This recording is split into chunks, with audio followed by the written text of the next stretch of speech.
इस लेक्चर में हम लोग अपक्रियाओं के प्रकार का अध्ययन करेंगे। कुछ 5-6 प्रकार की अपक्रिया आपके बुक में दिया हुआ है जो बहुत ही ज़्यादा इम्पॉर्टेंट है परीक्षा के लिहाज से। तो आइए इन अपक्रियाओं को समझते हैं। सबसे पहले हम लोगों को समझना है संयोजन अपक्रिया के बारे में। मैं आपको लिख के दिखाता हूँ कि कौन कौन सी अपक्रिया के बारे में समझना है। इसके पहले इस चैप्टर का पार्ट फर्स्ट अपलोड कर दिया गया है चैनल पे। आप चैनल पे जाके देख सकते हैं वीडियो वाले सेक्शन में। ठीक है, चलिए तो सबसे पहले हम लोगों को क्या करना है, जिस अपक्रिया को पढ़ना है उस अपक्रिया का नाम है संयोजन अपक्रिया। संयोजन अपक्रिया, तो सबसे पहले हम लोग पढ़ेंगे संयोजन अपक्रिया के बारे में। फिर संयोजन के बाद हम लोगों को पढ़ना होगा वियोजन अपक्रिया के बारे में। तो हम लोग पढ़ेंगे वियोजन अपक्रिया और इसी को अपघटन की अपक्रिया भी कहते हैं। अभी जब हम लोग वियोजन अपक्रिया पढ़ेंगे तो वहाँ पर ये चीज़ देखने को मिलेगा। फिर इसके बाद जो है पढ़ने को मिलेगा हम लोगों को अगले पॉइंट में विस्थापन अपक्रिया के बारे में। ठीक है, तो मैं यहाँ पर लिख देता हूँ इस तरीके से कि विस्थापन अपक्रिया पढ़ना रहेगा। इसके बाद हम लोगों को फिर पढ़ना होगा द्वि विस्थापन के बारे में कि द्वि विस्थापन अपक्रिया क्या होती है। तो ये द्वि विस्थापन अपक्रिया हम लोगों को पढ़ना है। इसके बाद हम लोगों को पढ़ना है रेडॉक्स अपक्रिया। ठीक है, जिसको हम अपचयन या उपचयन के नाम से भी जानते हैं। तो हम लोगों को फिर पढ़ना होगा रेडॉक्स के नाम से कि रेडॉक्स अपक्रिया क्या होती है। और ये रेडॉक्स अपक्रिया आपको कक्षा 11 में भी मिलेगी। ठीक है, तो इन अपक्रियाओं के बारे में पढ़ना है। सबसे पहले ये शुरू करते हैं संयोजन अपक्रिया से कि संयोजन अपक्रिया क्या होती है। चलिए समझते हैं इस चीज़ को। देखिए, नाम से ही अपने बता रहा है संयोजन। संयोजन का मतलब ये होता है संयोग होना, मतलब मिलना। ठीक है, तो यहाँ पर लिख देता हूँ मैं संयोजन। ठीक है, संयोजन का मतलब हो गया संयोग होना अथवा मिलना। मतलब होता यह है कि यह अपक्रिया ऐसी अपक्रिया होती है कि इसमें दो या दो से अधिक अभिकारक मिलेंगे। या तो दो अभिकारक होंगे या दो या दो से अधिक, या तो दो होंगे या दो से अधिक होंगे। ठीक है, ये सब मिलेंगे कौन, अभिकारक। ठीक है, इस अपक्रिया में दो या दो से अधिक अभिकारक मिलते हैं, यानी मिलकर, है ना, मिलकर एकल उत्पाद का निर्माण करते हैं। उत्पाद कैसा बनाएंगे, एकल। एकल का मतलब होता है एक, सिंगल, है ना। एकल उत्पाद का निर्माण करते हैं, यानी अगर आपको कभी लिखना पड़ जाए इसकी परिभाषा तो कैसे लिखेंगे, आप लिखेंगे कि यह ऐसी क्रिया होती है या यह ऐसी रासायनिक क्रिया होती है जिसमें दो या दो से अधिक अभिकारक मिलकर एकल उत्पाद का निर्माण करते हैं। या हम ऐसे भी कह सकते हैं कि जिस अपक्रिया में दो या दो से अधिक अभिकारक मिलकर के एकल उत्पाद का निर्माण करते हैं वह अपक्रिया कौन सी क्रिया कहलाती है, संयोजन क्रिया कहलाती है। ठीक है, तो दो या दो से अधिक अभिकारक मिलते हैं और मिलकर के एकल उत्पाद का निर्माण करते हैं। चलिए इस चीज़ को मैं आपको दिखाता हूँ आपके बुक में। चलिए ध्यान से देखिए क्या बोला जा रहा है आपकी बुक में। परिभाषा बोला ये जा रहा है संयोजन क्रिया के बारे में कि देखिए, बोल रहे हैं कि ऐसी अपक्रिया जिसमें दो या दो से अधिक अभिकारक, ठीक है, अभिकारक मिलकर एकल उत्पाद का निर्माण करते हैं वह क्रिया कौन सी क्रिया कहलाती है, संयोजन क्रिया कहलाती है। ठीक है, चलिए इस चीज़ को एक बार और समझ लेते हैं यहाँ पे कि क्या बोलना चाह रहे हैं। तो ये बोलना ये चाह रहे हैं कि दो या दो से अधिक अभिकारक मिलेंगे। इस चीज़ को समझते हैं। चलिए, मैंने आपको शुरू में ही बताया था कि अभिकारक क्या होता है। अभिकारक तीर के जो पीछे वाला हिस्सा होता है, यानी जो बाएं भाग का हिस्सा होता है वो अभिकारक होता है, जिससे हम LHS के नाम से भी जानते हैं, लेफ्ट हैंड साइड। तो लेफ्ट हैंड साइड के पक्ष में क्या होता है, अभिकारक होते हैं। ठीक है, तो ये हो गया अभिकारक। ठीक है, और फिर यहाँ पर बना देते हैं तीर, और तीर किसको दिखाता है, अभिकारक उत्पाद में बदल रहे हैं, इस चीज़ को तीर बताता है। ठीक है, तो ये अभिकारक हो गया LHS की तरफ, और RHS की तरफ क्या होता है, RHS की तरफ होता है उत्पाद। ठीक है, RHS की तरफ होता है उत्पाद।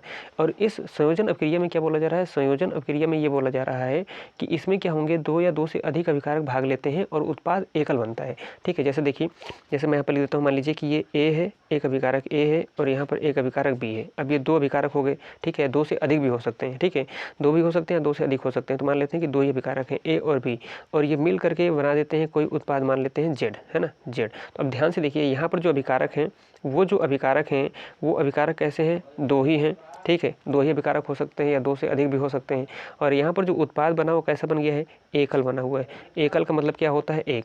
एकल का मतलब होता है एक, मतलब ये ऐसी अपक्रिया होती है जिसमें दो या दो से अधिक अभिकारक मिलते हैं और मिल करके एकल उत्पाद का निर्माण करते हैं। ठीक है, तो इसी को हम कहते हैं संयोजन अपक्रिया। अब इस अपक्रिया के हमको उदाहरण समझना है कि इस अपक्रिया का उदाहरण क्या होगा। परीक्षा में उदाहरण सहित लिखने को आता है कि संयोजन अपक्रिया का विस्तृत वर्णन कीजिए उदाहरण सहित। तो उदाहरण इसका क्या होगा, चलिए देखिए। तो ये आप समझ लिए कि अभिकारक की तरफ दो या दो से अधिक अभिकारक भाग ले सकते हैं और एकल उत्पाद का निर्माण करेंगे। अब देखिए, इसमें जो पहला उदाहरण दिया गया है वो दिया गया है कैल्शियम ऑक्साइड का। कैल्शियम ऑक्साइड का मतलब होता है बिन बुझा चूना, ठीक है। चूना जो आता है वो उसको पानी में डाल के बुझाते हैं, तो पानी में बुझने से पहले जो है वो बिन बुझा होता है ना, बिन बुझा। तो बिन बुझा चूना का जो सूत्र होता है वो कैल्शियम ऑक्साइड होता है, उसको हम लिखते हैं CaO से, ठीक है। और CaO का मतलब हो जाएगा कैल्शियम ऑक्साइड, ठीक है। तो ये हो गया बिन बुझा चूना। अब बिन बुझे चूने को हम क्या करते हैं, पानी के अंदर डालते हैं। पानी का मतलब H2O, जल के अंदर डालते हैं। तो जैसे ही हम बिन बुझे चूने को पानी के अंदर डालते हैं तो चूना बुझ जाता है, और बुझ जाता है तो बुझ करके क्या बनाता है, कैल्शियम हाइड्रोक्साइड। यानी कैल्शियम ऑक्साइड जब जल में बुझता है तो बनाता है कैल्शियम हाइड्रोक्साइड, और कैल्शियम हाइड्रोक्साइड का सूत्र होता है CaOH का होल ट्वाइस, ठीक है। ये बन गया कैल्शियम हाइड्रोक्साइड। ये क्या है, ये बुझा हुआ चूना है, ठीक है। ये जो चूना है वो बुझा हुआ चूना है। ये बिन बुझा चूना था कैल्शियम ऑक्साइड, भट्ठे टाइप में आता है, ठीक है। अभी इसको जल में डाल दिया तो ये बुझा हुआ चूना हो गया कैल्शियम हाइड्रोक्साइड। और इसके साथ आप देखेंगे कुछ उष्मा भी निकलती है ना। उष्मा निकलती है तो उष्मा के तमाम सारे रूप होते हैं, चाहे ऊर्जा कहिए चाहे उष्मा कहिए, बातें कहिए, है ना। तो कुछ उष्मा भी निकलती है। मतलब ये है कि बिन बुझा चूना जब पानी में डालते हैं तो जब वो पानी में बुझने लगता है तो सनसन सनसन की आवाज़ आती है, कुछ उसमें से गर्मी निकलती है, कुछ उष्मा निकलती है। उसी उष्मा को यहाँ पर दिखाया गया है। तो अब इस चीज़ को अगर ध्यान से देखें तो इस चीज़ को ध्यान से देखने पे हम ये देख पा रहे हैं, क्या देख पा रहे हैं, देखिए पा रहे हैं कि यहाँ पर देखिए आपको समझाया था कि तीर के जो पीछे वाला भाग होता है इसको हम अभिकारक कहते हैं। तो इसको हम कहते हैं अभिकारक। तो ये तो अभिकारक है, और अभिकारक में कितने अभिकारक भाग ले रहे हैं, यहाँ पर देखिए 2 अभिकारक भाग ले रहे हैं। और ये जो पार्ट है ये प्रोडक्ट का पार्ट है, मतलब ये उत्पाद का भाग है। और उत्पाद की तरफ कितने उत्पाद बन रहे हैं, तो उत्पाद एकल बन रहा है। यहाँ पर उत्पाद जो बन रहा है वो एकल बन रहा है। एकल माने सिंगल बन रहा है, एक ही बन रहा है। और एकल ही उत्पाद बना, देखिए एकल उत्पाद क्या बना है, कैल्शियम हाइड्रोक्साइड, जिसको हम बुझा हुआ चूना कह रहे हैं। अब ऐसा नहीं है कि कैल्शियम ऑक्साइड और जो जल है ये मिल करके बुझा हुआ चूना अर्थात कैल्शियम हाइड्रोक्साइड बना दिए, कुछ और बना दिए यहाँ पे। तो कुछ और नहीं बना है, सिर्फ यही बना है। तो ये एकल उत्पाद है, ठीक है। तो ये जो समीकरण आपके सामने लिखा है, यही समीकरण क्या है, संयोजन अपक्रिया का समीकरण है ना। तो संयोजन अपक्रिया की परिभाषा आप क्या लिखेंगे, संयोजन अपक्रिया की परिभाषा आप ये लिखेंगे कि ऐसी अपक्रिया होती है जिसमें 2 या 2 से अधिक अभिकारक मिलकर के एकल उत्पाद का निर्माण करते हैं, और ऐसी अपक्रिया को संयोजन अपक्रिया के नाम से जाना जाता है, ठीक है। अब चलिए अब कुछ चीज़ों को और समझते हैं।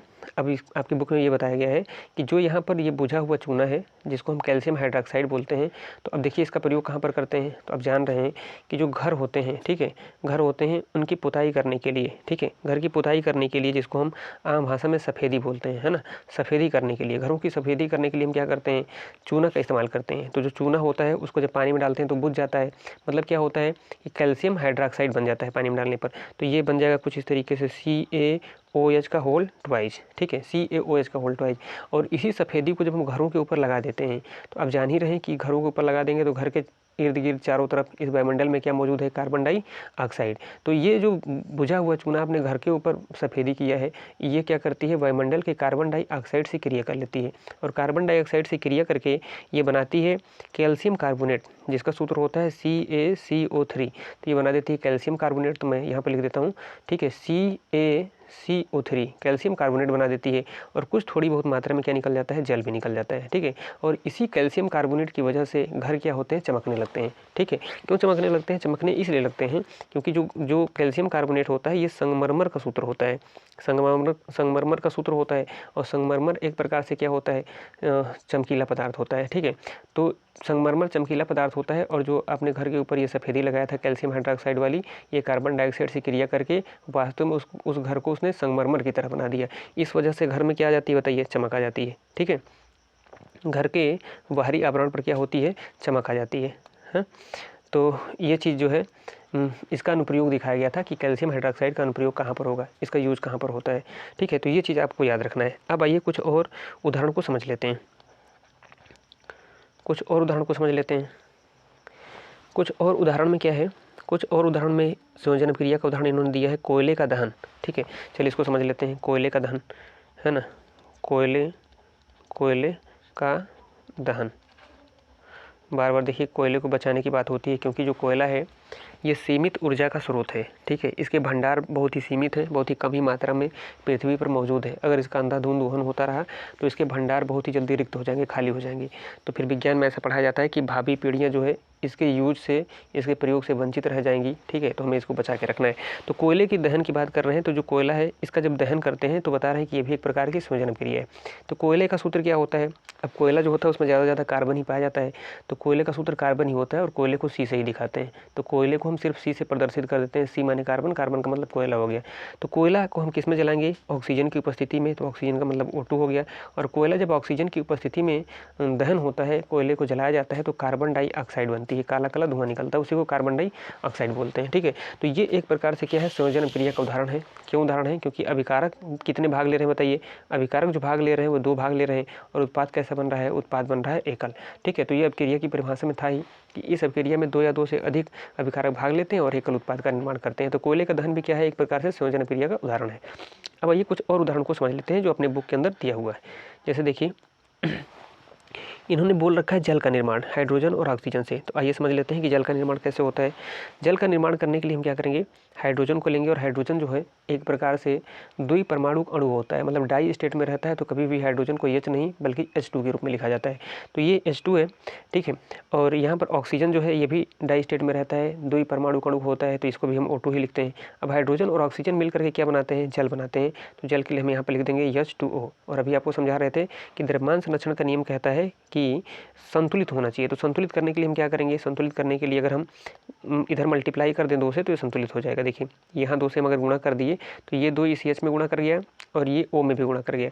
तो O में गुणा कर गया तो O के देखिए कितने परमाणु हो गए? 2। तो यहाँ तो O के 2 परमाणु हैं, लेकिन H के 4 हो गए। तो इस H के 4 नहीं, तो इसको 4 करने के लिए हम 2 से यहाँ पर मल्टीप्लाई कर देंगे, गुणा कर देंगे, तो H के 4 हो गए। तो ये भी एक प्रकार से संयोजन क्रिया का उदाहरण है। इसलिए है क्योंकि जो अभिकारक भाग ले रहे हैं वो अभिकारक 2 ही हैं। तो संयोजन क्रिया की परिभाषा थी कि 2 हो सकते हैं या 2 से अधिक हो सकते हैं।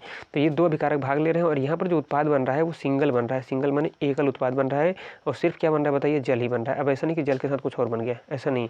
तो ये जो है उदाहरण, ये उदाहरण किसका है? संयोजन क्रिया का। तो इस तरीके से संयोजन क्रिया को बहुत अच्छे से हम लोग समझ लिए। अब आपकी बुक में दिया हुआ है एक ऊष्माक्षेपी रासायनिक क्रिया। आइए इसको समझ लेते हैं कि ऊष्माक्षेपी रासायनिक क्रिया क्या होती है। चलिए देखिए, तो मैं लिखता हूँ यहाँ पे ऊष्माक्षेपी रासायनिक क्रिया। ऊष्माक्षेपी रासायनिक क्रिया। चलिए, अब ये अपने नाम से अपनी परिभाषा बता रही है कि इस अपक्रिया में ऊष्मा बाहर निकलेगा। देखिए इसको तोड़ेंगे तो कुछ ये जानकारी देगा। ऊष्मा का मतलब, ऊष्मा एक प्रकार की ऊर्जा होती है, तो ऊष्मा का मतलब तो ऊष्मा ही हो जाएगा। ठीक है, और छेपी का मतलब होता है बाहर की तरफ निकलना। मतलब इसमें क्या होता है बताइए? ऊष्मा बाहर की तरफ क्या होगी? निकलेगी, है ना। तो ये ऐसी अपक्रिया होती है जिस अपक्रिया में ऊष्मा क्या होती है? बाहर निकलती है। मतलब इसको हम ऐसे भी कह सकते हैं कि ये ऐसी रासायनिक अपक्रिया होती है, ये एक प्रकार की ऐसी रासायनिक अपक्रिया होती है जिसमें ऊष्मा बाहर की तरफ मुक्त होती है, ऊष्मा बाहर की तरफ निकलती है। इसी वजह से, इस प्रॉपर्टी की वजह से, इस गुणधर्म की वजह से, इस फीचर्स की वजह से इस अपक्रिया का नाम दिया गया है ऊष्माक्षेपी रासायनिक अपक्रिया। मतलब इस अपक्रिया में ऊष्मा बाहर निकलती है, इसीलिए इसका नाम पड़ गया है इसके गुण के आधार पे ऊष्माक्षेपी रासायनिक अपक्रिया। अब इसका हमको उदाहरण देना होता है, तो आइए उदाहरण समझ लेते हैं कि उदाहरण क्या है। अब देखिए इसका उदाहरण ये है कि अगर हम प्राकृतिक गैस को जला दें, प्राकृतिक गैस का दहन कर दें। अब प्राकृतिक गैस क्या होती है? मेथेन होती है। CH4 को मेथेन बोला जाता है और यही प्राकृतिक गैस होती है। ठीक है, प्राकृतिक गैस बनती कैसे है? तमाम सारे जो जीव होते हैं या वनस्पतियाँ होती हैं, ये अगर कहीं पर सड़ने लगते हैं तो इनके सड़ने से जो गैस उत्पन्न होती है वो मेथेन गैस होती है। ठीक है, तो ये मेथेन गैस है। और मेथेन गैस का अगर हम दहन करा दें ऑक्सीजन की उपस्थिति में, ठीक है, ऑक्सीजन मतलब O2, ऑक्सीजन की उपस्थिति में दहन करा दें तो क्या बनता है? तो सबसे पहले बनता है कार्बन डाइऑक्साइड, और कार्बन डाइऑक्साइड के साथ साथ जल भी बन जाता है, जिसे हम H2O लिखते हैं। अब द्रव्यमान संरक्षण का नियम कहता है कि संतुलित होना चाहिए, तो इसको संतुलित कर लेते हैं। चलिए, तो इसको संतुलित करने के लिए अगर इस ऑक्सीजन के पास हम 2 से मल्टीप्लाई कर दें, ठीक है, इसके पास 2 से मल्टीप्लाई कर दें, इस जल के पास हम 2 से मल्टीप्लाई कर दें, ठीक है, तो अब ये संतुलित हो गया। और हम पढ़ क्या रहे हैं? ऊष्माक्षेपी रासायनिक क्रिया पढ़ रहे हैं, मतलब ऊष्मा भी बाहर निकलेगा। तो हुआ ये कि ये जो प्राकृतिक गैस मेथेन है, इस गैस को हम ऑक्सीजन की उपस्थिति में जला रहे हैं, मतलब इसका दहन कर रहे हैं, तो कार्बन डाइऑक्साइड तो बन ही रहा है, साथ साथ में जल भी बन रहा है, और क्या निकलेगा बताइए? ऊर्जा भी निकलेगी। ऊर्जा का मतलब क्या होगा? ऊष्मा। ऊर्जा जो होती है वो ऊष्मा का एक रूप होती है। तो ऊर्जा निकल रही है, ऊर्जा का मतलब क्या निकल रही है बताइए? ऊष्मा निकल रही है। तो ऊष्मा यहाँ पर बाहर की तरफ निकल गई, जिसको हम प्लस यहाँ करके ऐसे प्लस दिखा सकते हैं कि इसके बाद ऊष्मा भी निकल रही है, ऊर्जा भी निकल रही है। तो ऊर्जा अगर बाहर निकल गई तो ये एक प्रकार से क्या है? ऊष्माक्षेपी रासायनिक अपक्रिया है। अब आइए एक उदाहरण को और समझ लेते हैं ऊष्माक्षेपी रासायनिक अपक्रिया में। चलिए ध्यान से देखिए, पता है आपको कि हमें जो है कार्य करने के लिए ऊर्जा की आवश्यकता होती है, बिना ऊर्जा के हम कार्य नहीं कर सकते हैं। और ऊर्जा कहाँ से मिलती है? भोजन से मिलती है। यानी अगर हम भोजन ग्रहण करेंगे, भोजन को खाएंगे, ठीक है, तो भोजन से हमें कार्य करने के लिए ऊर्जा मिलेगी। और भोजन में अगर हम कार्बोहाइड्रेट को खा लिए, है ना, कार्बोहाइड्रेट को, अब कार्बोहाइड्रेट मिलता कहाँ पर है? तो मैंने आपको समझाया था कि कार्बोहाइड्रेट जो है रोटी में मिलता है, चावल में मिलता है, आलू में मिलता है, केला जो होता है उसमें कार्बोहाइड्रेट मिलता है। तो ये सभी कार्बोहाइड्रेट के स्रोत होते हैं। तो जो कार्बोहाइड्रेट होता है, वह कार्बोहाइड्रेट क्या होता है, जब वो कार्बोहाइड्रेट जब टूटता है, उसका विखंडन होता है, तो वो ग्लूकोज के रूप में टूट जाता है, ठीक है। और उस टाइम पे हमारे शरीर में ऊर्जा निकलती है। तो जो ऊर्जा बाहर आ रही है उसको एक रासायनिक समीकरण के द्वारा दिखा रहे हैं, और ये एक प्रकार से ऊष्माक्षेपी रासायनिक प्रक्रिया होती है। चलिए देखिए, जैसे ग्लूकोज है, जिसका सूत्र होता है C6H12O6, ये ग्लूकोज है। और ग्लूकोज को जला रहे हैं ऑक्सीजन की उपस्थिति में। तो ग्लूकोज का जब दहन होता है ऑक्सीजन की उपस्थिति में, तो हमारे बॉडी में क्या होता है? कार्बन डाइऑक्साइड बन जाता है। और साथ ही साथ क्या होता है? कुछ जल भी बन जाता है। तो यहाँ पर लिख देता हूँ जल, H2O, जल भी बन जाता है। फिर कुछ ऊर्जा निकल जाती है, अर्थात ऊष्मा निकल जाती है। तो चाहे ऊष्मा लिखिए, ऊर्जा लिखिए, बात एक ही है, ठीक है। ग्लूकोज का जो दहन होता है ऑक्सीजन की उपस्थिति में, तो कार्बन डाइऑक्साइड बनता है और जल निकलता है। और क्या निकलता है? ऊष्मा। देखिए ऊष्मा बाहर की तरफ निकल जा रही है, तो इसी को हम बोलेंगे ऊष्माक्षेपी रासायनिक प्रक्रिया है। इसलिए बोलेंगे क्योंकि जो है ऊष्मा इसमें क्या हो रही है? बाहर की तरफ निकल रही है, ऊर्जा इसमें बाहर की तरफ निकल रही है। तो ये समीकरण आपको याद रखना है, ठीक है। तो इस तरीके से हम लोगों ने संयोजन क्रिया को बहुत अच्छे से समझ लिया। अब दूसरी क्रिया समझना है जिसका नाम है वियोजन की क्रिया, ठीक है। तो आइए समझते हैं कि वियोजन की क्रिया क्या होती है।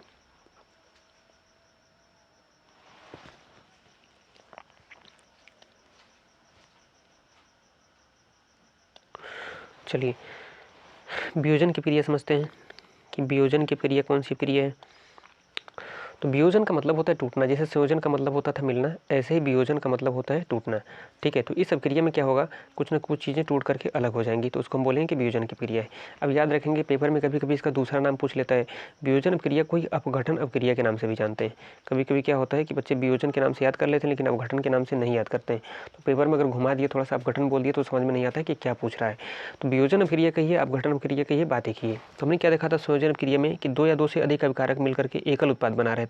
ऐसे वियोजन क्रिया में क्या होता है कि जो अभिकर्मक होता है, जो एकल अभिकर्मक होता है, चलिए मैं यहाँ पर लिख देता हूँ कि जो एकल अभिकर्मक होता है, इस अभिक्रिया में जो एकल अभिकर्मक होता है वो टूट टूट करके छोटे छोटे उत्पाद देता है, ठीक है। वो टूट जाता है, ठीक है। तो इस तरीके से लिखना चाहिए कि टूट जाता है, टूट कर छोटे छोटे उत्पाद प्रदान करता है, छोटे छोटे उत्पाद प्रदान करता है। और ऐसी अभिक्रिया को हम क्या बोलते हैं? वियोजन अभिक्रिया बोलते हैं, ठीक है। मतलब इस अभिक्रिया में क्या होगा कि जो एकल अभिकर्मक है वही टूटेगा और टूट करके छोटे छोटे उत्पाद प्रदान करेगा, और ऐसी क्रिया को हम बोलते हैं वियोजन की अभिक्रिया, ठीक है। तो चलिए इस अभिक्रिया के रासायनिक समीकरण को समझ लेते हैं। अब देखिए इस अभिक्रिया के रासायनिक समीकरण क्या है। पहला समीकरण मैं लिखता हूँ कैल्शियम कार्बोनेट। अभी आपने क्या देखा था कि कैल्शियम कार्बोनेट कैसे बन रहा था, बताइए। कैल्शियम कार्बोनेट जो था वो कैल्शियम हाइड्रोक्साइड और कार्बन डाइऑक्साइड के मिलने से बन रहा था, है ना, चूने के मिलने से बन रहा था। तो यहाँ पर देखिए कैल्शियम कार्बोनेट है। अब हम इसको क्या करेंगे? तोड़ेंगे, तभी तो वियोजन की क्रिया होगी। और तोड़ने के लिए क्या करना पड़ेगा? ऊष्मा देना पड़ेगा। मतलब कैल्शियम कार्बोनेट को जब हम गर्म करते हैं, ठीक है, कैल्शियम कार्बोनेट को जब हम गर्म करते हैं, तो गर्म करने से क्या होता है? वो कैल्शियम ऑक्साइड में प्लस कार्बन डाइऑक्साइड में वियोजित हो जाता है, टूट जाता है। तो ये एक प्रकार से वियोजन की क्रिया हो गई, है ना। कैल्शियम कार्बोनेट को जब हम ऊष्मा दिए, मतलब कैल्शियम कार्बोनेट को गर्म किए, ठीक है, तो इसके गर्म करने से क्या होता है? गर्म करने से वो टूट जाता है कैल्शियम ऑक्साइड में और कार्बन डाइऑक्साइड में टूट जाता है। तो ये एक प्रकार से वियोजन की क्रिया है। अब देखिए भौतिक अवस्थाओं के संकेत इन्होंने लिख रखा है कि यहाँ पर यस है, मतलब ये सॉलिड है, ये कैल्शियम कार्बोनेट, और ये कैल्शियम ऑक्साइड जो है इसको बता रहे हैं कि ये भी ये सॉलिड है, और CO2 कार्बन डाइऑक्साइड एक प्रकार की गैस होती है, तो हम यहाँ पर जी लिख देंगे, मतलब ये गैसीय अवस्था में। तो ये वियोजन की क्रिया हो गई। और दूसरा हम इस तरीके से लिख सकते हैं, दूसरा इन्होंने लिखा है इस तरीके से, फेरस सल्फेट का उदाहरण लिया है, FeSO4 को फेरस सल्फेट बोलते हैं। तो फेरस सल्फेट को ये क्या कर रहे हैं? ऊष्मा दे रहे हैं, मतलब उसे गर्म कर रहे हैं। तो ऊष्मा देने पर, उसे गर्म करने पर ये भी टूट जा रहा है, और टूट करके छोटे छोटे क्या प्रदान कर रहा है? उत्पाद प्रदान कर रहा है। अब ये टूट रहा है किस भाग में? देखिए ये टूट रहा है सबसे पहले Fe2 और O3 में, और इसको फेरिक ऑक्साइड बोलते हैं। ये फेरस सल्फेट ऊष्मा देने पर फेरिक ऑक्साइड में टूट जा रहा है, सल्फर डाइऑक्साइड में टूट जा रहा है, और सल्फर ट्राइऑक्साइड में टूट जा रहा है, ठीक है। तो ये टूट करके छोटे छोटे उत्पाद प्रदान कर रहा है। यहाँ पर देखिए छोटे छोटे उत्पाद प्रदान कर रहा है कौन? Ferrous sulphate. तो ये भी एक प्रकार से क्या है? ये भी देखेंगे तो एक प्रकार से वियोजन क्रिया है। क्यों? क्योंकि इसमें एकल अभिकर्मक क्या कर रहा है? टूट करके छोटे छोटे उत्पाद प्रदान कर रहा है। तो आपको ये याद करना पड़ेगा कि फेरस सल्फेट जो है वो टूट जा रहा है फेरिक ऑक्साइड में और सल्फर डाई ऑक्साइड में और सल्फर ट्राई ऑक्साइड में। तो ये एक प्रकार से जो है वियोजन अपक्रिया के उदाहरण है। ठीक है, चलिए, तो इस तरीके से हम लोगों ने वियोजन अपक्रिया को भी समझ लिया कि वियोजन अपक्रिया क्या होती है। अब आइए हम लोग बात करते हैं हम लोग अगली अपक्रिया के बारे में, जिसका नाम है विस्थापन अपक्रिया। तो विस्थापन अपक्रिया के बारे में मैं आपको बताता हूँ कि विस्थापन अपक्रिया क्या होती है। चलिए देखिए, विस्थापन अपक्रिया में हम ये देखेंगे कि जो तत्व ज़्यादा क्रियाशील होगा वो अपने से कम क्रियाशील तत्व को क्या करेगा, उसके विलयन से विस्थापित कर देगा, बाहर निकाल देगा। मतलब क्या है इसका, मतलब इसका जो है समझाता हूँ। देखिए, जैसे उसमें रेसलिंग में देख लीजिए, रेसलिंग में क्या होता है कि दो रेसलर जब आपस में लड़ते हैं, मतलब दो पहलवान लड़ते हैं, तो एक पहलवान क्या होता है, ज़्यादा सक्रिय होता है, मतलब ज़्यादा मजबूत होता है, ज़्यादा शक्तिशाली होता है, ताकतवर होता है, तो अपने से कम पहलवान को पटकनी दे देता है, मतलब उसको क्या करता है, हरा देता है। तो कुछ ऐसे इसमें होता है। ठीक है, मतलब ये होता है इसमें कि जो ज़्यादा सक्रिय तत्व होगा वो अपने से कम सक्रिय तत्व को उसके विलयन से विस्थापित कर देगा, मतलब उसके विलयन से बाहर की तरफ निकाल देगा, और यही जो है अपक्रिया कहलाएगी विस्थापन अपक्रिया। ठीक है, तो मैं यहाँ पर लिख के दिखा देता हूँ आपको इसकी परिभाषा। चलिए, तो हम लोग बात करते हैं विस्थापन अपक्रिया की, और मैं लिख के दिखा देता हूँ आपको। तो इसमें हो क्या रहा है, इसमें हो ये रहा है कि एक अधिक सक्रिय तत्व यानी एक ज़्यादा सक्रिय तत्व न लिख करके धातु लिखें तो ज़्यादा बढ़िया है, क्योंकि इसमें क्या है, ज़्यादातर धातुएं ही ली गई हैं, है ना। तो धातु लिख लेते हैं। एक अधिक सक्रिय धातु अपने से कम सक्रिय धातु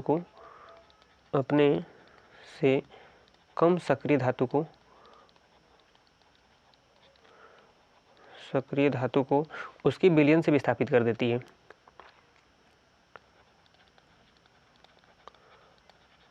उसके विलयन से विस्थापित कर देती है, मतलब बाहर निकाल देती है।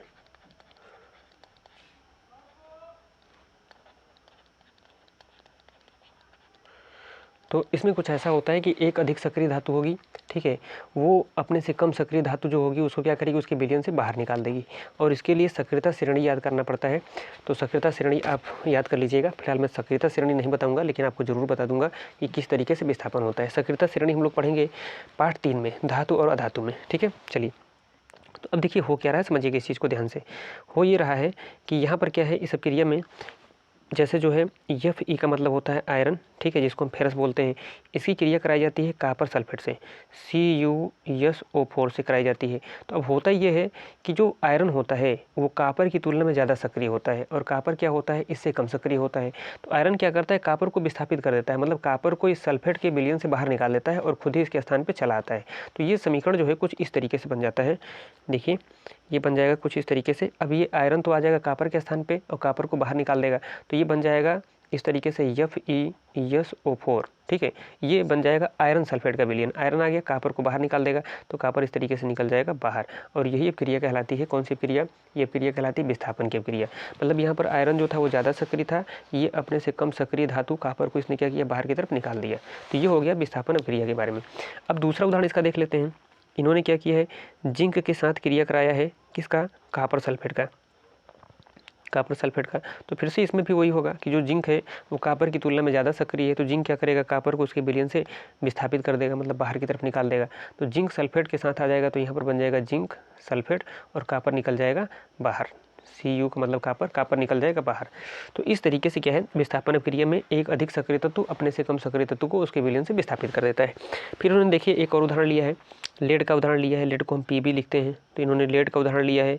फिर साथ में कापर क्लोराइड को लिया है, CuCl2 को, कापर क्लोराइड को इन्होंने लिया है। तो अब देखिए क्या है कि जो लेड है वो ज़्यादा सक्रिय है, किसकी तुलना में, कापर की तुलना में, तो कापर को बाहर निकाल देगा। तो यहाँ पर बनेगा क्या, लेड क्लोराइड बन जाता है, PbCl2 बन जाता है, कापर क्लोराइड बन जाता है, और साथ में क्या है, लेड क्लोराइड बन जाता है, PbCl2 बन जाता है, लेड क्लोराइड, और कापर यहाँ पर निकल जाता है बाहर। तो इस तरीके से हम विस्थापन क्रिया को समझ सकते हैं। ठीक है, अब आपकी बुक में भौतिक अवस्थाओं के संकेत भी लिख के दिया है, तो अगर वो नहीं याद है तो चल जाएगा, कोई जरूरी नहीं याद करना। ठीक है, तो अगली वीडियो में हम लोग पढ़ेंगे द्विविस्थापन क्रिया के बारे में। फिर हम लोग पढ़ेंगे रेडाक्स अपक्रिया, जिसको हम उपचयन या अपचयन के नाम से जानते हैं, इसके बारे में पढ़ेंगे। फिर संक्षारण रह जाएगा और विकृत गंधिता रह जाएगा पढ़ने को, बस ये चैप्टर हम लोगों का खत्म हो जाएगा। ठीक है, तो मिलते हैं अगली वीडियो में, और इस वीडियो को देखिएगा और देखने के बाद क्या कीजिएगा कि चैनल पर अगर पहली बार आप आए हों तो चैनल को सब्सक्राइब कर लीजिएगा, वीडियो को लाइक कर दीजिएगा, शेयर कर दीजिएगा। ठीक है, मिलते हैं अगली वीडियो में। वीडियो देखने के लिए थैंक यू।